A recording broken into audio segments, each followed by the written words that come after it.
नमस्कार। इतिहास की ऑनलाइन क्लासेस में आपका स्वागत है। हम पढ़ रहे हैं मौर्य साम्राज्य और मौर्य साम्राज्य के अंदर हमने पिछले वीडियो के अंदर सिकंदर का आक्रमण, पोरस के साथ में उसका हाइडेस्टिस का युद्ध, पोरस का पराजित होना, वापस दोनों के बीच में संधि होना और पोरस का मुक्त किया जाना, ये हमने पढ़ा था। देखिए कि ये जो यूनानी आक्रमण हुए हमारे देश के अंदर, इन यूनानी आक्रमणों का भारतीय इतिहास पर क्या प्रभाव पड़ा, ये भी हमें देखना होगा कि कोई भी आक्रमण हम प्राचीन भारत में जाकर के पढ़ते हैं, मध्यकाल में जाकर पढ़ते हैं या आधुनिक भारत में जाकर के पढ़ते हैं, तो जब विदेशी कोई भी आक्रमण हुआ है तो उसमें हमने उनको प्रभावित किया, वो हमसे प्रभावित हुए, हम उनसे प्रभावित हुए, इस तरह से। तो जो ये जो सिकंदर का आक्रमण या उसको ये समझिए यूनानी आक्रमण, हमें उसको यूनानी आक्रमण के संदर्भ में समझिए। तो यूनानी आक्रमण या 326 में जो सिकंदर का आक्रमण हुआ है, फिर बाद में वो यहाँ से चला जाता है, 323 के आसपास उसकी मृत्यु हो जाती है। लेकिन हम जब भारतीय संदर्भ में जाकर के देखते हैं कि भाई उसके आक्रमण का भारत के इतिहास पर क्या प्रभाव होता है, तो मोटे मोटा जो प्रभाव है उसके आक्रमण का या यूनानी आक्रमण का भारत के इतिहास पर, तो एक तो शस्त्र प्रणाली जो है वो भारत में जो विकसित हुई है, उसका आदर्श हम किसी को देते हैं तो वो हमें यूनानियों को देना पड़ेगा कि भारत के अंदर किस तरह से शासन व्यवस्था के अंदर शस्त्र प्रणाली जो है वो विकसित हुई। तो शस्त्र प्रणाली का विकास जो हुआ है या डेवलपमेंट भारत के अंदर जो हुआ है वो यूनानी आक्रमण का ही परिणाम था। दूसरा, इससे पहले हमारी जो मुद्रा थी, जो करेंसी थी, वो करेंसी इतनी सुंदर भी नहीं थी, हमें बहुत ज्यादा कुछ में तकनीक हासिल नहीं थी, तो हमने जो उनसे मुद्रा ढालने की जो शिक्षा है या जो ये तकनीक है वो उनसे हमने ग्रहण की। तो मुद्रा निर्माण की कला जो है वो हमने यूनानियों से ग्रहण की और भारत के अंदर जो लेख युक्त सिक्के हैं जिसके ऊपर डेट है, कोई चित्र है, ये अगर हमें मिल रहे हैं तो वो हमें यूनानी इस आक्रमण की फलश्रुति या यूनानी तकनीक के द्वारा यूनानियों के प्रभाव की फलश्रुति हमें मिलते हैं। यानी हमने यूनानी मुद्राओं की नकल करके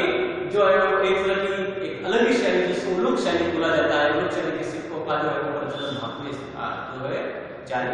किया था, या सिक्के हमने उलुक शैली के जो सिक्के हैं वो ढाले थे। तो ये अगर श्रेय हम किसी को देते हैं तो हमें यूनानी को देना पड़ेगा, यानी हमने उसे सीखा है। दूसरा, भारत में जो शैली है जिसको गांधार शैली कहते हैं, मूर्ति कला के क्षेत्र में है, तो निर्माण कला के क्षेत्र में जो एक गांधार शैली, एक मथुरा शैली, एक गांधार शैली, यूनानी शैली जिसको बोलते हैं, तो गांधार शैली का जो विकास हुआ है वो भी यूनानी आक्रमण या यूनानी प्रभाव के फलश्रुति हुआ है। तो जब हम यूनानी आक्रमण का प्रभाव देखते हैं तो बोले वो सिक्कों के संदर्भ में हो, भारतीय इतिहास के जो लेखन के संदर्भ में हो, शस्त्र प्रणाली के संदर्भ में हो या गांधार शैली के विकास के संदर्भ में हो, ये यूनानियों की देन मानी जाती है, इसको हमें स्वीकारना पड़ेगा, यानी हमने उनसे ये सीखा है। दूसरा, भारत का पश्चिमी देशों के साथ जो जलीय और थलीय जो हमारा संपर्क स्थापित हुआ है यूनानी की वजह से हुआ है। नेचुरल है, कोई भी विदेशी को हमारे संपर्क में आएगा तो उस राष्ट्र के साथ में हमारे संबंध स्थापित होंगे, तो जल और थल दोनों तरीके से संबंध हमारा जो स्थापित हुआ है। लेकिन अब देखिए कई बार आक्रमण नुकसान के लिए होते हैं, लेकिन आने वाले समय के अंदर कालांतर में वो भारत के किसी भी देश के लिए अच्छे भी साबित होते हैं। सिकंदर ने क्यों आक्रमण किया, उसका आक्रमण क्यों सफल हुआ, उसका एकमात्र जो कारण हमारे मोटे मोटे रूप में अगर हम समझे तो हमने इससे पहले पढ़ा था कि भारत जो था वो छोटे छोटे राज्यों में विभक्त था, भारत में राजनीतिक एकता नहीं थी। इस आक्रमण के बाद में भारतीय राज्यों को ऐसा महसूस हुआ कि अगर हम ऐसे लड़ते झगड़ते रहे और ऐसे ही विभक्त रहे तो कोई भी विदेशी हमारे ऊपर हमला कर देगा। तो भारत का जो राजनीतिक एकीकरण है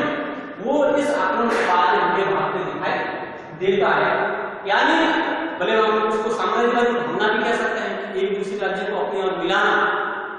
और उसी का परिणाम जो हम आगे देखेंगे, मौर्य साम्राज्य जो है, मौर्य साम्राज्य का उदय है, विकास है, इस साम्राज्य की भावना का ही परिणाम है कि किस तरह से जो उस दौर में चाणक्य नामक विद्वान था, चाणक्य ने ये देखा कि इस तरह से युद्ध रहा अगर हमारा देश तो हम आगे ज्यादा तरक्की नहीं कर पाएंगे, तो उसका उसने उपयोग किया। यानी साम्राज्य की भावना या भारतीय राजनीति एकीकरण की जो है, एकीकरण में जो इसका हमें बल मिलता है और इसी के परिणाम में भारतीय मौर्य साम्राज्य की स्थापना होती है। इसका अलावा भारत के ऊपर सांस्कृतिक दृष्टि से भी काफी प्रभाव पड़े, संस्कृतियों का आदान प्रदान भी हुआ है। हम सभी जानते हैं कि भाई ये जो 326 ईसा पूर्व का भारतीय अभियान था सिकंदर का, और उस अभियान के फलस्वरूप जो आक्रमण हुआ है, उस आक्रमण के कारण हमारे ऊपर जो प्रभाव माना जाता है, तो मूल रूप से एक ये भी कहा जाता है कि इससे पहले हमारा इतिहास जो प्रागैतिकीकरण का इतिहास नहीं था, हम इतिहास लिखते थे लेकिन उसमें डेट या क्रोनोलॉजी नहीं थी।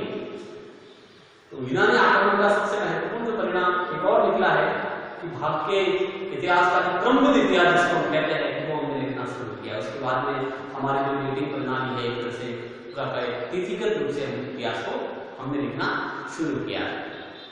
तो 326 का जो ये आक्रमण सिकंदर का जो है भारत पर हुआ है, उस आक्रमण के फलस्वरूप भारत का विभिन्न क्षेत्रों के अंदर एक शब्द आता है, आपने सुना होगा यवनी का, ये भी वहीं से हमने लिया है, उसी आक्षेप जिसको कहते हैं, ये नाटक वगैरह में इसमें उपयोग में आता है। तो ये भी हमने यूनानियों से सीखा है। तो यूनानियों से कई बातें हमने जो सीखी है, हमारी कई बातें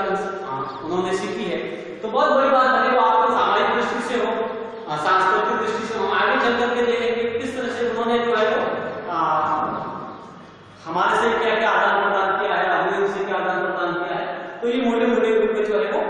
भारतीय इतिहास में जो यूनानी आक्रमण सिकंदर का और उस आक्रमण के फलस्वरूप जो है वो